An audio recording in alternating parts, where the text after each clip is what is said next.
Assalamualaikum warahmatullahi wabarakatuh. Hello everyone.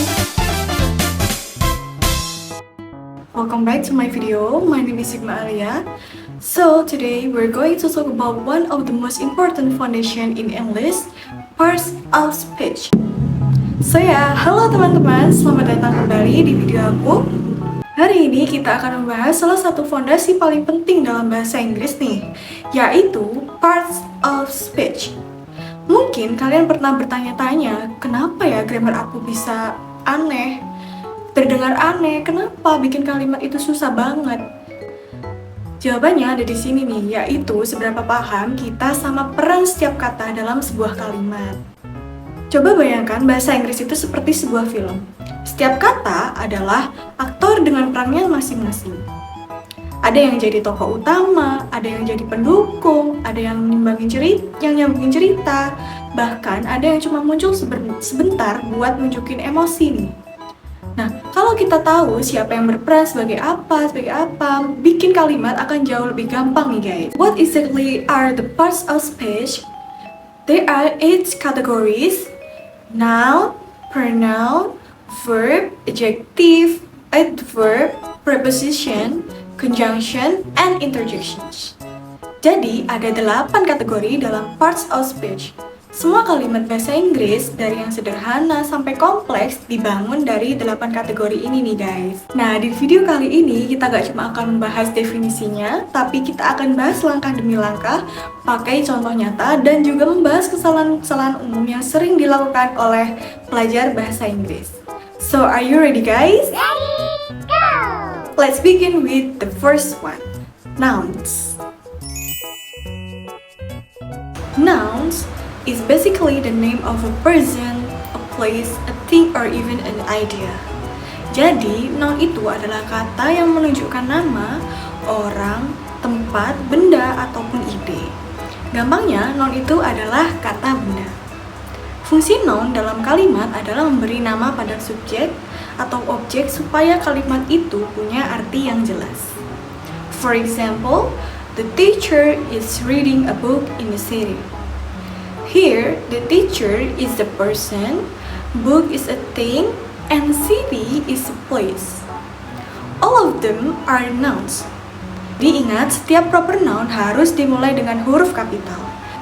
Misalnya, menulis Jakarta dengan huruf kecil. Yang benar adalah Jakarta dengan huruf besar di awal. Sebenarnya nouns banyak jenisnya guys, but these are the basics. Jadi kita di sini bahas yang basic saja. So, that's all about nouns. Next, let's talk about pronouns. Pronoun is a word that replaces a noun in a sentence. We use pronouns so that we don't have to repeat the same noun again and again. Jadi, pronoun adalah kata ganti, yaitu kata yang digunakan untuk menggantikan noun dalam sebuah kalimat. Tujuannya supaya kita tidak mengulang kata benda yang sama, sehingga kalimat lebih singkat dan lebih enak didengar. Contohnya, daripada berkata Rina is a student, Rina likes English, Rina studies every day. Kita bisa menggantinya dengan Rina is a student, she likes English, she studies every day. Di sini kata she menggantikan Rina. Itulah fungsi dasar dari pronouns. So that is pronoun in the simple form. Next, let's move on to the verbs. A verb is a word that shows an action, a state, or occurrence. Verb adalah kata yang menunjukkan tindakan, keadaan, atau peristiwa. Contoh verb tindakan misalnya run, eat, write. Contoh verb keadaan be, seem, feel. Jadi, gampangnya verb itu adalah kata kerja, inti yang membuat kalimat itu hidup.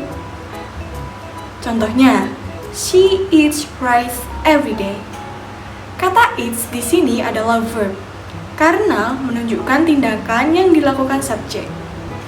Jadi, verb itu memberitahu apa yang sedang dilakukan, kapan, atau bagaimana kondisi subjek. But be careful guys, many learners make mistakes with verbs. Yang pertama, lupa menambahkan s or es untuk subjek he, she, it di present tense. Contohnya, kalimat she eat rice. Kata yang benar adalah she eats rice. Yang kedua, salah bentuk verb di past tense. Contoh yang salah yaitu yesterday I go to school. Yang benar adalah yesterday I went to school. Yang ketiga, lupa pakai verb be, yaitu is, am, are, sebelum adjektif. Contoh yang salah, my friend very kind. Yang benar adalah my friend is very kind. Jadi perlu hati-hati saat membuat kalimat dalam bahasa Inggris. So that's the key idea of verbs. Next, let's move on to adjectives. Adjective is a word that describes a noun or a pronoun. It gives more information about a person, place, thing, or idea. Examples: big, beautiful, smart, happy, etc. Adjectives are relevant code describing words. Adjective adalah kata yang berfungsi untuk menjelaskan noun atau pronoun. Adjective memberikan informasi tambahan seperti ukuran, warna, sifat, atau keadaan. Contoh kalimatnya yaitu the tall man is very kind. Laki-laki yang tinggi itu sangat baik hati. Tall menjelaskan kata man, yaitu orangnya yang tinggi, kemudian kind menjelaskan sifat orang tersebut. Keduanya adalah adjective karena memberikan detail tambahan pada noun. I think that's all for adjective. Sekarang kita lanjut ke bagian berikutnya yaitu adverb. Adverb is a word that describes a verb, an adjective, or another adverb. It usually tells us how, when, where, or to what extent something happens. Example: quickly, very, yesterday, here. So, adverbs are like helper words that give more detail about an action or description. Jadi, adverb adalah kata yang menjelaskan verb atau kata kerja, adjektif, kata sifat, atau bahkan adverb lain. Adverb biasanya menjawab pertanyaan seperti bagaimana, kapan, di mana, atau sejauh mana. Dengan kata lain, adverb berfungsi menambahkan detail pada sebuah tindakan atau sifat. Contoh sentence-nya yaitu she runs quickly. Dia berlari dengan cepat. Quickly menjelaskan verb runs. Contoh yang kedua, the movie is very interesting. Film itu sangat menarik. Very menjelaskan adjective interesting. Setelah adverb, kita lanjut ke prepositions. Preposition is a word that shows the relationship between a noun or pronoun and the other words in a sentence. Examples: in, on, at, under, between, with. Preposition usually tell us about place, time, direction, cause, manner, or means. Preposition adalah kata depan yang menunjukkan hubungan antara noun atau pronoun dengan kata lain dalam kalimat. Contohnya in, on, at, under, between, with. Preposition biasanya digunakan untuk menjelaskan tempat, waktu, arah, penyebab, cara, atau alat. Contoh kalimatnya, the book is on the table. Buku itu ada di atas meja. On menunjukkan hubungan tempat antara book dan table. Contoh yang kedua, she was born in 2000.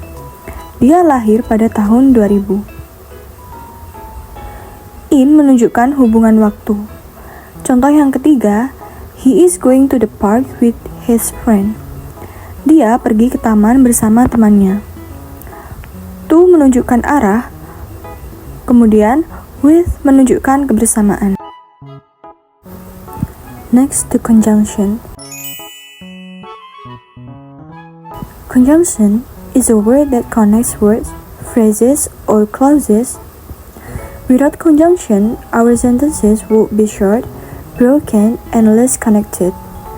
Examples: and, but, or, because, although, so. Conjunction adalah kata penghubung yang digunakan untuk menyatukan kata, frasa, atau klausa. Tanpa conjunction, kalimat kita akan terpotong-potong dan tidak mengalir. Contoh kalimatnya, I like apples and orange. Saya suka apel dan jeruk. And menghubungkan dua kata benda. Contoh kedua, she is smart but lazy. Dia pintar tetapi malas. But menghubungkan dua sifat yang berlawanan. Contoh ketiga, I stayed at home because it was raining. Saya tetap di rumah karena sedang hujan. Because menghubungkan sebab dan akibat. There is types of conjunction. The first, coordinating conjunction, yaitu menghubungkan dua kata, frasa, atau klausa yang setara. Contohnya, for, and, nor, but, or, yet, so. Second, subordinating conjunction, yaitu menghubungkan klausa utama dengan klausa anak. Contohnya, because, although, since, if, while. Third, correlative conjunction, digunakan berpasangan. Contohnya, either, or, neither nor, not only, but also, both and.